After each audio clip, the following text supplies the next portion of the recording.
ஆனால் இந்த நேரத்தில் சிஎஸ்கே ஃபேன்ஸ் ஒன்று பண்ணுறீங்க பாரு. Hardik Pandya is back as MI captain. So நிறைய பேர் பேசுகிறாங்க, மும்பை ஃபேன்ஸ்லாம் வந்து ஹார்திக் பாண்டியா வெறுக்கிறாங்க, இந்த ரோஹித் சர்மா கிட்ட கேப்டன்ஸ் வாங்கிட்டாங்க.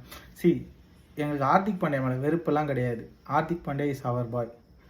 ஆனால் என்ன ஒரு வருத்தம்னா, அவரோட கேப்டன்சியில் கொஞ்சம் கிரிட்டிசிசம் இருக்குது, அதை கரெக்ஷன் பண்ணணும்.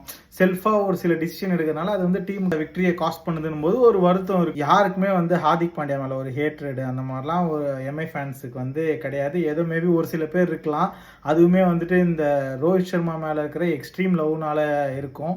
பட் அதையும் தப்பு சொல்ல முடியாது, ஒவ்வொருத்தவங்களுக்கும் ஒவ்வொரு ஃபீலிங்ஸு. பட் இதெல்லாம் நான் பொறுத்துப்பேன். ஆனால் இந்த நேரத்தை சிஎஸ்கே ஃபேன்ஸ் ஒன்று பண்ணுறீங்க பாரு. ஹார்திக் பாண்டியாவை கொடுத்துட்டு சிவம் டூபே எடுத்துக்கோங்கன்னு நீங்களே டே எவ்வளோ